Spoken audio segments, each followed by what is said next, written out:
The sneak peek for chapter 22 is officially out, and just as the whole community was expecting, Jura has arrived on the battlefield, with the biggest twist being instead of appearing in front of Boruto, that he could have done by using this claw mark from Matsuri's body, he decided to appear in front of Mitsuki through a claw grime, the same place where Ryu was defeated. Looking at how Sarada is unconscious at the moment, and her mangekyo drain making it impossible for her to fight again, does this mean that it's the end of Boruto's shinobi friends? The way Jura has appeared, a sense of fear has rushed through the battlefield. He is literally the strongest in the verse right now, the intelligent incarnation of a 10-tailed creature. And just for reference, it took a nuclear fusion type of transformation for Naruto and Kurama to inflict some real damage on Ishhiki. Jura on the other hand must be 10 times stronger than the Baryon mode, even though he evolved from a different 10-tail. So you get the point. The fear is real, and this emergence only signifies that someone might die as a part of the shinjus wrath. Team 7 is more or less protected by the plot armor, which means the next major death could be none other than the second member of Team Ishhiki, which is Araya. Here's why I think it would make sense for Jura to kill him based on his tendency to test human resolve. The Shinju boss has been fascinated by the way the humans are willing to die for their comrades, as evident in chapter 9. It's something really meaningless in his eyes, which is why he has been curious about the concept of love, a feeling which makes humans do strange and irrational things like dying for someone else, etc. Now in chapter 19 of the manga, we saw a flashback sequence of Araya and Ishhiki, which kinda signifies that one of them loves Yodo. The way Araya looks at Yodo in the flashback kinda indicates that it's him, and now that she's dead, he must be in a lot of unexpected pain and trauma, a type of pain that originates from losing a loved one, that too for the sake of a ninja mission. This could be something that would catch the attention of Jura and could mark the first step of the story towards the annihilation of Shinobi Saga. The Shinju would not be able to comprehend how the feeling of love makes these ninjas sacrifice their lives for other people. Sometimes it's their friends, sometimes lovers, and sometimes their homeland, which is ran by leaders who won't die for them in a similar situation. This is what sets apart Boruto, as he himself put his life on line to save Konohamaru, whose passing could have made him avoid a face-off with Jura. Back to Araya, the reason I think he would face the Shinju's wrath would have some sort of philosophical reasoning involved. Jura could end his life and then justify that by saying that he ended his pain. The pain of losing a beloved would have haunted him forever, and that's why to establish himself as a morally correct villain, the Shinju could eliminate him to end his pain. But this would also come as a lesson to everyone around, that fighting in the name of love is a fragile thing, something that never brings true peace, but only the possibility of more peril. You may have seen Jura being a complete bookworm in the beginning of the story, and it wasn't for nothing. Every Naruto villain had a philosophy of his own that he had built by living and suffering as a human being under a shinobi system for years. Jura on the other hand was different. His emergence into this world was new, and that's why he tried his best to understand the in and outs of it. Back when Konohamaru betrayed Matsuri, tears ran down his cheeks as he was connected with the fellow Shinju. He could literally feel the pain of betrayal that Matsuri went through by falling prey to the concept of love. She could have exterminated her target, but the way he tricked her was extremely cruel. And this might be another reason for him to bestow some wrath on the shinobis. In a nutshell, Jura's philosophy could have been built upon disproving the ways of ninjas, something that Minato already knew in his time. As long as there is a ninja system, true peace can never be achieved. And when you look at Kawaki from the future, who has finally put an end to the system of shinobis, I guess it's now evident that whose philosophy has shaped his thinking. Now before I move on to what Jura may be planning by emerging in front of the shinobi instead of Boruto, there is one more thing which makes the possibility of him killing Araya more stronger. In chapter 4, where the Shinjus first emerged, Matsuri said to Code that how does it feel like to get used like a clown by others? My question is, how does she know about him getting used? It's not like Moegi knew about him or something like that. Further, Jura said to Boruto that flee away wherever you can, but you cannot escape your destiny. While he could be referring to the Otsutsuki's fate of getting consumed by the 10-tails. But what if it's something more complex than that? Judging by how Matsuri knew about Code's fate, could it be that these Shinju have the power to see the destiny of an individual? It may or may not be similar to Koji's prescience, but if it's true, then Jura killing Araya makes more sense, as he could first look into his future, which would be completely stoned due to his loss of love.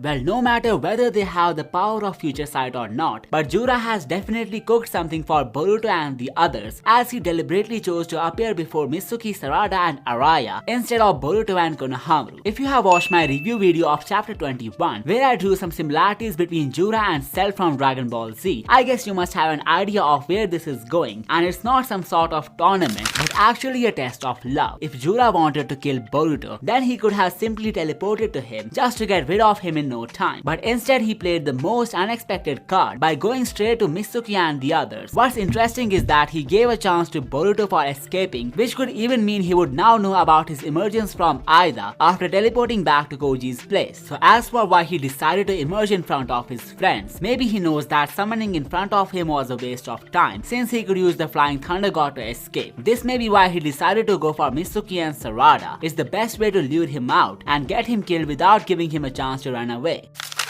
So now the Shinju boss is about to keep the rest of the Team 7 as hostage just to draw out Boruto. As I said earlier, it would be a test of love as well, based on what he plans to do with Mitsuki and the others. Jura must have noticed Boruto saving people from the Shinju for 3 times straight, which makes it obvious that he's trying to protect them, which is why directly attacking these people was the best way to get him out. Now what I'm about to say could come up as one of the biggest yet reasonable plot twists of the story. Remember when Jura cried after feeling the betrayal of matsuri through his veins? It has been mentioned numerous times in the story that Jura is connected to all the Shinju. This means he must have witnessed how Ryu died as well, and if that's the case, then he must have heard everything that Sarada had to say about Boruto, like how she loves him and all. This must have given Jura the assumption that Sarada may be the most important person to Boruto, and since she is unconscious right now, the best way for him to draw Boruto out must be to kidnap her and take her to the hideout. If not that, then he could simply trap her in some other dimension just to make Boruto relentlessly suffer. A part of me believes that from this point, Jura will not be after his targets, which are Boruto and Himawari. Rather, he would be more inclined towards a sadistic approach. He could be seeking pleasure by seeing the shinobi suffer, and it won't even impact his moral compass, as he would already see humanity and their belief systems as inferior, and the best thing that a being like him could do is to take it all as a form of entertainment. Another possibility that I believe could play out here has something to do with how he asserts the worth of the Shinjus. Back when he had to get back the Thorn Soul of Hidari, he attacked Boruto from miles away just to get it back. This shows his dedication of reviving Hidari, and there is even a really good reason behind it. Hidari died while battling Boruto and Sarada, which shows his commitment to fulfill his mission. Take a look at how Jura was looking at the battle from miles away. He could be watching the resolve of Hidari and if he deserves to be brought back in case he died. Matsuri, on the other hand, who became a love fool in front of Konohamaru, would have been a liability in the Shinju group, which may be why Jura teleported to the place where Ryu died just to get back his soul thorn bulb. This means he's leaving the weak Shinjus behind and is more focused to create a strong force of warriors who will not fall prey to the nominal human concepts like love. And by this we can conclude the only reason he went to the other shinobis instead of Boruto was for the sake of retrieving the soul thorn of the worthy Shinju. Remember when Mamushi did not let Jura kill Boruto, as wasting another moment meant the soul thorn of Hidari would erode, which would have made his revival impossible. Well, this was the whole reason he spared Boruto's life when he had the chance to get rid of him. So what if the same reason would again be the cause of Boruto avoiding Jura's wrath? What I mean is that he would have to get the soul thorn back to the hideout just to revitalize Ryu. So the time which is spent in the process could likely provide Boruto a chance to save himself as well as his fellow shinobi using the flying Raijin. Initially it made sense to me, but then something popped on top of it which pushed me to change my mind, and what I figured out could be an even worse news for Boruto. What if Jura is about to collect the soul thorn of both his Shinju comrades and then hand them over to Mamushi, and just after that he could go to his main business, which is to eliminate Boruto once for all? It's actually an interesting possibility in my eyes, as it would reduce the sneak peek panel to nothing but a decoy to the real deal. Jura could have no business with the shinobis. He could have just come to retrieve the soul thorn bulbs, and after snatching both the items he could come face to face with Boruto, which would then start the biggest showdown of the story. Now there are a few possibilities for what could happen after this entry of the Shinju boss on the battlefield. Firstly, Boruto may be unaware of his appearance, and the one to save the other shinobis could be none other than Kawaki. Secondly, Jura might go to Boruto by himself, and after snatching the soul thorn, a fierce battle could begin between the two. In the middle of this fight, Momoshiki could emerge after Boruto uses the Kama to power up himself as a last resort. It could even be that Kawaki would join the battlefield to fight Jura on par with Boruto, and after unknowingly activating the Kama seal, he could lead to a resonance moment which would then bring out Momoshiki. As for the last but not the least, there could be the most awaited awakening of Boruto's pure eye, the Jogen. The hints have already been dropped in the anime, and if you wish to know more about these possibilities, choose one of these 3 videos right now. I will see you next time.